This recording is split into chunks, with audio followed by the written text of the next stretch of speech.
Hi everyone, it's Don and I hope you're having a fantastic day. Well, I'm just about to set off for my New York to Quebec cruise on the Caribbean Princess, and I thought I should go over some mistakes that first-time cruisers and sometimes senior cruisers make all the time.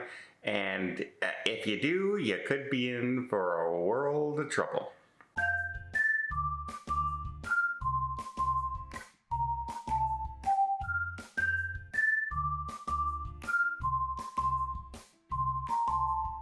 First one I have to say, of course, is travel insurance. If you travel without travel insurance, you could be in for a big, huge expense. You could get stuck in a foreign country with no medical, no money, and no service. Sometimes these hospitals and everything in foreign countries will not treat you. It's not the same as, for instance, here in Canada with free medical and everything, and we'll look after the patient first and worry about the bill later. Often it's pay us now or we're not doing anything for you unless it's life-threatening. So you can break your arm, they're not going to fix it until you pay them, and you don't have any money when you're there to get it done. That comes to tip number two. Tip number two is maybe invest in a passport. I know you don't have to for closed loop cruises. You can sail with a birth certificate and the real ID, driver's license, and things like that. You don't have to, but man, if you ever miss the ship or get stuck in a foreign country and you don't have your passport, try and get home.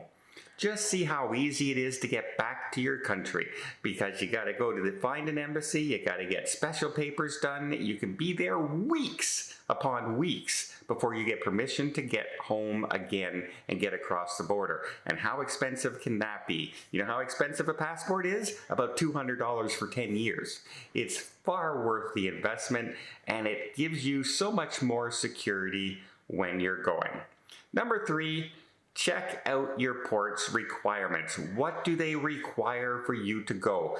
Because a lot of things are changing. In the EU, you're going to have to start getting like a security pass when you go there now. It's not necessarily a visa, but it's like a security clearance thing that you do online, and it's going to cost like $10, $15. For instance, if I go to Brazil, they're instituting a brand new visa for Canada. If you go to Australia, don't assume Australia and New Zealand are the same country, because you need two separate visas. A lot of people think it's the same area, it's the same visa. It's not. So every place you're going, make sure you have, you've checked it out, the requirements for going. Double check with your cruise line, ask your travel agent. Not all of us know everything because things change all the time. It's changing right now. As a matter of fact, for 3 of my cruises that I'm on in the next 6 months. So it can change in a drop of a hat. So something you should keep an eye on is requirements for going.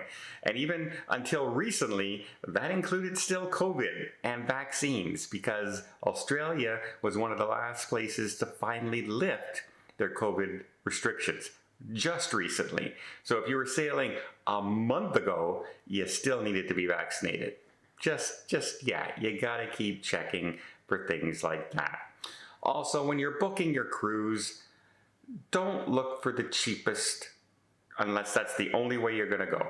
The cheapest cruise, I'm going to go on the smallest ship, the cheapest cabin, and that's how I'm going to experience my first cruise. Because you're not going to get the true experience of cruising. Yes, it's great. I've sailed many times on inside cabins. I've sailed on many small old ships, very cheap prices and things like that. However, if it's your first cruise, try and do it medium-wise, not suites or anything like that, but, try and go on a larger ship with more activities maybe, not necessarily an older ship. Go on something that suits your personality. I got asked a question on Tony's live stream just the other day, if all cruise lines are basically the same, and no, they are completely different. You go on a Carnival cruise, and then you go on a 7 Seas cruise, and tell me there's no difference between the two cruise lines. It's night and day.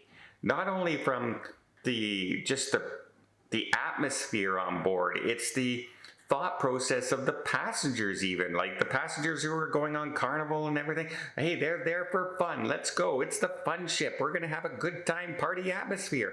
You go on Seven Seas and it's all about the culture. It's all about the destination. It's all about immersing yourself in the experience. It's all about the food. It's all about the service. It's completely different feeling.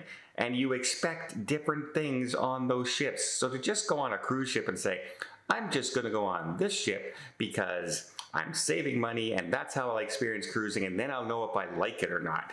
And yeah, that's really not the way to go, because how do you really know if you like it? Another thing, if you're going to gamble on a cruise ship, here's a tip. Why not bring a little bit of cash with you? And now I tell people a lot of times, you don't need cash on cruises. In fact, really, credit cards you don't even need. You could get like a prepaid Visa card or MasterCard and use that on your cruise ship to cover your costs in case you ever lost it or it got hacked or anything like that. You don't have to. But if you're a gambler, some cruise lines, if you charge money to your room, will actually charge you. That's right. They'll charge you a fee of like 3% of your money. So you're already in the hole. You get $400 to gamble with. You're already down $12 before you start. But if you bring cash, you take your cash, you lock it in your safe, and when you're going down to gamble, you take out a couple $100 bills and you put it in the machine, and then say you only gamble $20. Well, you hit that voucher and the voucher comes out and you can use that voucher on the next machines, etc. Why, oh why, do you ever want to give them money for no reason? Also, another thing is, so many people forget this. Sometimes, if they're going to shut down the casino, many people think they can, I'll wait till the final night of the cruise and I'll go and I will cash in and get all my winnings or whatever's left on my vouchers and my account. And then they head towards the casino and they found out, oh, we're too close to port and they have to close the casino. You can't get your money back. So make sure you know when the casino's final day is. And often on that final day, there's a lineup to the cash because everyone does the same thing. They wait till the final second to cash in those chips. So even if you went the day before and decide to gamble afterwards, you're risking less money and you can get your money back and back onto your account, etc., or paid out in cash, whichever you prefer. So yeah, much simpler to do it that way. And I have seen people on Canadian cruises out of Seattle, say, because they'll stop in Victoria, BC on the way back, and it's actually the night before. Well, they never leave Canadian waters close to shore enough to open the casino after they leave there.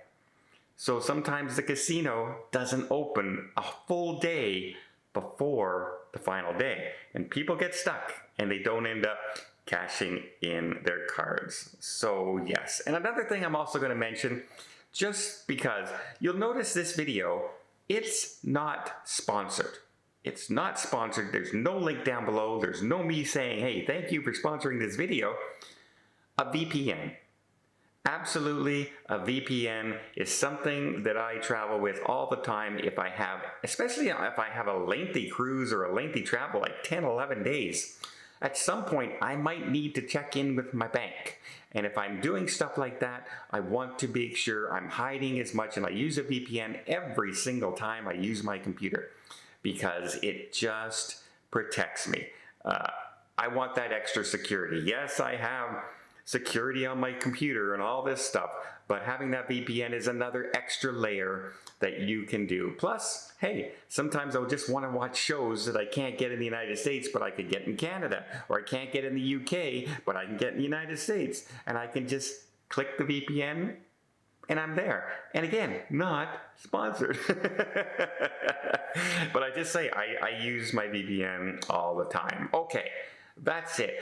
Remember, insurance, and I highly recommend passports now, guys. Passports are a big, big thing. And don't, for the love, if it's your first cruise, think that all cruise lines are the same. Well, I hope you appreciate this video. If you did, please give it a thumbs up. Want to see more tips, more tricks, more travel vlogs from around the world?